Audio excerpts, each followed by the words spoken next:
नमस्कार मेरे प्यारे दोस्तों, मैं हूँ लालता मिश्रा और आप सुन रहे हैं परमात्मा के गीत। इसमें आज मैं आप लोगों को एक परम संत नरवाहन जी की कथा सुनाने जा रहा हूँ। मेरे प्यारे दोस्तों, वृंदावन के ही ये संत हैं। पहले के समय में रसिक जन जो कहते हैं कि वृंदावन में सूर्य की धूप भी नहीं आ सकती थी। जब जो सूर्य निकलता था तो उसकी रोशनी भी वृंदावन के रज तक नहीं पहुंचती थी। इतना घना जंगल था वृंदावन। इसमें दिल्ली के बादशाह अकबर का भी राज्य नहीं चलता था वृंदावन में, इतना घना वन था। तो इसी वन में उस समय श्री हित हरिवंश महाप्रभु जी प्रकट हुए। अपने पति अपने पत्नी के साथ में अपने बच्चों के साथ प्रकट हुए मेरे प्यारे दोस्तों। और उनके हाथ में श्री ठाकुर जी, श्री राधा वल्लभ जी की मूर्ति उनके हाथ में लेके आए हो। और ऐसे घने वन में उन्होंने ठाकुर जी को विराजमान किया। तो वहीं थोड़ी दूर पे मेरे प्यारे दोस्तों एक भय नाम का गांव रहता था। उस गांव का जो राजा था, भील प्रजाति का जो मुखिया था, वो इतना क्रूर था, इतना आतंकी था कि वो किसी को पकड़ता था तो छोड़ता ही नहीं था। और उस समय वहाँ पे उसका कमाई का एकमात्र साधन ये था कि यमुना नदी से होके जो भी जहाज आगरा को जाती थी, दिल्ली को जाती थी, जमुना जी के रास्ते, जल के रास्ते, उनको वहीं पे वो पकड़ के लूट लेता था। और भैया इतना दुष्ट और इतना क्रूर था वो राजा, कबीलों का राजा था और उसी का नाम था नरवाहन। इतना क्रूर और इतना बड़ा शक्तिशाली, उसकी लंबाई चौड़ाई लोग देख के ही डर जाते थे, कांपने लगते थे, उसके नाम से भय खाते थे। तभी तो उसी के नाम से उस गांव का नाम भय गांव ही पड़ गया। भैया एक बार क्या हुआ कि जब वहाँ पे लोगों को पता चला कि कोई महर्षि महात्मा आए हुए हैं यहाँ पे ठाकुर जी के साथ में, तो भाई उसके सारे सैनिक देखने को आए श्री हरिवंश महाप्रभु जी को। इतने सुंदर, इतने गौरांग वर्ण के, इतने अच्छे, इतने मधुर, उनको देख के ही लोग मोहित हो जाते थे, इतने सुंदर थे वो। ये कहा जाता है कि वो भगवान श्री राधा वल्लभ के बांसुरी के ही अवतार हैं। वो श्री गौरांग महाप्रभु इतने सुंदर, श्री हितेर महाराज की उनको देख के ही लोग मूर्छित हो जाते थे। तो क्या हुआ भैया, जब उसके सैनिक गए, उन्होंने देखा तो देख के ही सारे तलवार वलवार फेंक दिए और वहाँ से सब वापस आ गए।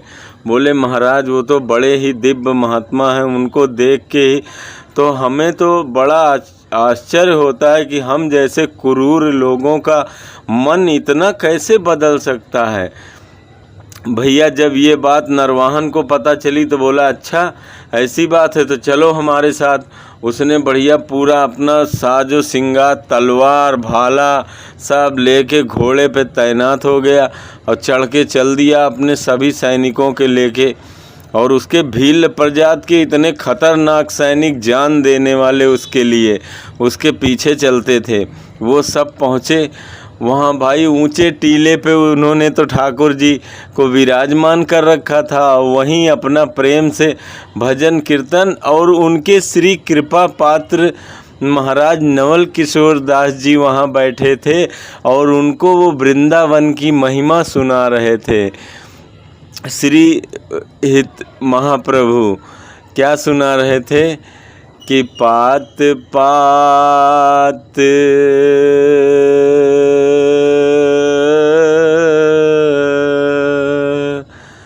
पात पात है कल्प तरु, फूल है पारिजात,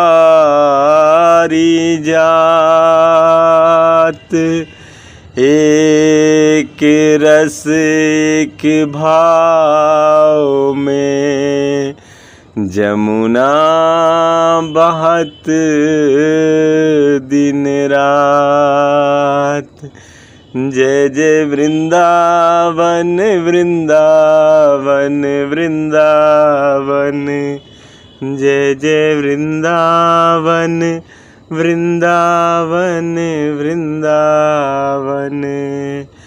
युगल छवि बरसे जहाँ, कल कल जमुना नीर। गोपी ग्वाल संग विचरण रहे, माधव गोवर्धन धर धीर। मेरो वृंदावन वृंदावन, जय जय वृंदावन वृंदावन। भैया श्री महाराज जी गा रहे हैं, और जब ये नरवाहन चढ़ के गया वहाँ ऊपर, उन्होंने इतनी दिव्य महिमा वृंदावन की सुनी, और पीछे से ही श्री महाप्रभु को देखा, और उनके सामने श्री राधा जी रमण बैठे हुए ठाकुर जी महाराज। जैसे ही दर्शन किया भैया, पीछे को पछाड़ खा के नरवाहन गिरा, ऊंचे टीले से लुढ़कता हुआ नीचे आके गिरा। सैनिकों ने किसी तरह नरवाहन को उठाया। बोला, महाराज मैंने आपसे कहता था, मैंने तो आपको पहले से ही बताया था, वो इतने दिव्य चमत्कारी महात्मा हैं। और भैया वो नीचे से ही आवाज़ लगाई उसने, बोला तुमको पता नहीं मैं यहाँ का राजा हूँ। तो ऊपर से महाप्रभु जी ने कहा कि राजा तो एक ही हैं, श्री राधा रमण कृष्ण कन्हैया, उनके सिवा इस वृंदावन का राजा और कौन हो सकता है। आज तुझे मैं दिखाता हूँ यहाँ का राजा कौन है। भैया जैसे ही उसने देखा महाप्रभु को, श्री हित हरिवंश महाप्रभु, जैसे ही उनके मुख की तरफ एक बार देखा, तेरी एक नज़र का सवाल है। भैया एक ही नज़र की तो बात थी, जैसे ही उसने देखा वहीं पे मूर्छित होके गिर पड़ा, उनके चरणों में गिर पड़ा। भैया महाप्रभु जी ने उसको उठाया और अपना वरद हाथ उसके सर पे रखा और बोले कि तुझे नाहक अहंकार हो गया मूर्ख, देख इस वृंदावन के राजा को, ये तो सदियों सदियों के राजा युगल सरकार श्री राधा वल्लभ हैं हमारे।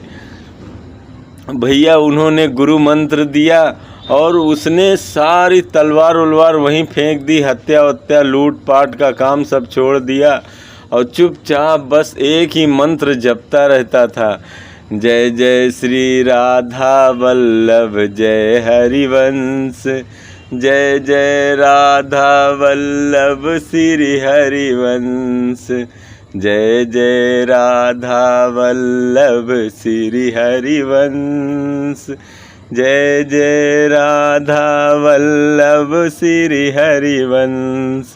यही गाते हुए भैया अपने घर को गया। लोगों ने जब उसका ये रूप देखा नरवाहन का, तो सभी उसके कबीले वाले चकित रह गए। बोले ये क्या हो गया महाराज को, महाराज का तो एकदम काया ही बदल गया।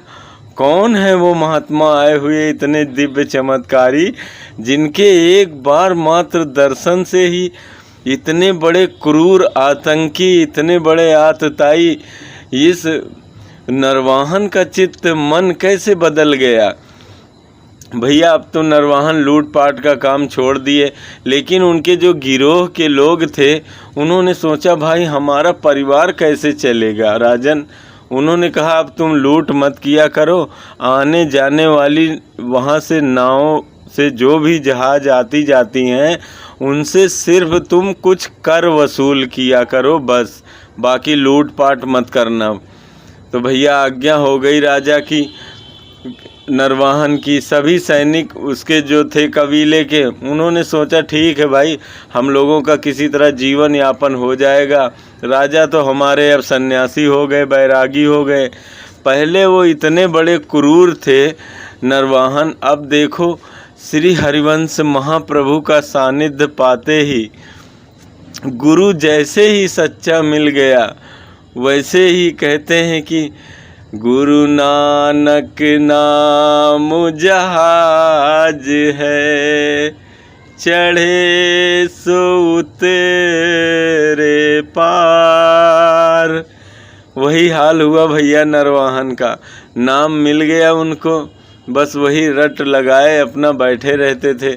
तो इधर उनके सैनिकों ने क्या किया भैया, एकदम नवयुवक व्यापार करने के लिए दिल्ली से आगरा जा रहा था, तो उसकी जहाज़ को उसके सैनिकों ने, कबीले वालों ने लूट लिया, राजा के मना करने के बावजूद भी, और लूट के उसके सारे लोगों को मार दिया और उस नवयुवक को बंदी बना के ले आए राजा के दरबार में, और उल्टा सीधा उसके ऊपर इल्ज़ाम लगा के उसको कैद खाने में बंदी बना दिया, जेल खाने में डलवा दिया युवक को। और वो एकदम नवयुवक भैया, उसका सब कुछ लूट गया। और राजा ने उसके ऊपर ये रख दिया कि अगर तुमने 7 दिन के अंदर कर जितना देना होता है उसके अगर तुमने 4 गुना हमको धन नहीं दिया तो हम तुमको फांसी पे चढ़ा देंगे 7 दिन के अंदर। भैया वो डर गया बेचारा युवक, उसके पास कहीं जाने का मौका भी नहीं, जेल खाने में बंद है। 7 दिन में अब उसके पास बचे हैं, करे तो क्या करे। जो एक दासी उसके पास खाना लेके आती थी, भोजन लेके आती थी, उसने उसको एक उपाय बताया। बोला हम तुमको एक उपाय बता सकते हैं जिससे तुम्हारे जान बच जाएंगे, तुम यहाँ से जा सकते हो। नवयुवक भैया उस दासी के चरणों पर गिर पड़ा, बोला देवी कृपा करके हमको बता दो कौन सा उपाय है, मेरे बाल बच्चे हैं सब परेशान होंगे, अगर मैं न पहुंचा तो वो लोग मर जाएंगे हमारे बिना, हमें यहाँ से जाने दो, बताओ क्या उपाय है। तो भाई उस दासी ने कहा कि देखो तुम ब्रह्म मुहूर्त में आज सुबह उठना, सुबह एकदम जैसे ही उठना, ब्रह्म मुहूर्त में कोई भी ना उठा हो, जो ब्रह्म मुहूर्त का 4 बजे का समय, उस समय उठ के 4:40 पे, और बस एक ही मंत्र का जप करना खूब ज़ोर ज़ोर से, जितनी तुम्हारे अंदर सामर्थ्य हो। जय जय राधा वल्लभ श्री हरिवंश, जय जय राधा वल्लभ श्री हरिवंश। ज़ोर ज़ोर से इसी नाम का कीर्तन करना भैया। ये बता के तो वो दासी चुपचाप चली गई। और इधर अब पूरी रात उसको नींद नहीं आई, उस युवक को बैठा रहा। जैसे ही देखा चिड़िया चहकने लगी, भोर होने लगा, वैसे ही ज़ोर ज़ोर से वो इसी मंत्र का जप करने लगा। जय जय राधा वल्लभ श्री हरिवंश, जय जय राधा वल्लभ श्री हरिवंश, जय जय राधा वल्लभ श्री हरिवंश, जय जय राधा वल्लभ श्री हरिवंश। भैया इसी नाम का कीर्तन जब ज़ोर ज़ोर से वो करने लगा, तब नरवाहन के कान में ये ध्वनि पड़ी। उसने जब भैया ये ध्वनि सुनी, जय जय राधा वल्लभ श्री हरिवंश, दौड़ते हुए आया। कहाँ से आ रही है ध्वनि, पता करो इस ध्वनि का। भागता हुआ ढूंढने लगा, दौड़ता हुआ गया तहखाने में, तो वहाँ से ये ध्वनि आ रही थी। उसने उस युवक को निकाला, बोला कि उसको जाके अपने गले से लगा लिया और बोला तुम यहाँ कैसे हो, जाओ तुम आज़ाद हो। भैया इस नाम की नाव है, देखो ना, इसी नाव पे उसने कदम रखे और पार हो गया। धन है वो दासी, लाख लाख उसका शुक्र गुजार करने लगा।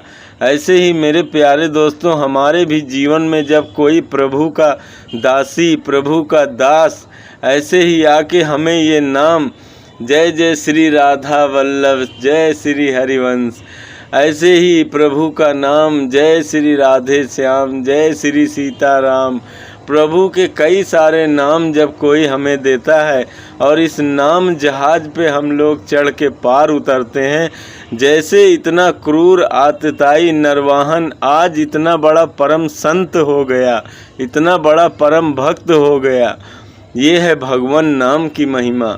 मेरे प्यारे दोस्तों, ऐसे और संत महात्माओं की कथा सुनने के लिए आप हमारे चैनल को सब्सक्राइब कर लीजिए। हम फिर मिलेंगे आपको अपने अगले वीडियो में। तब तक के लिए जय श्री राधे कृष्ण।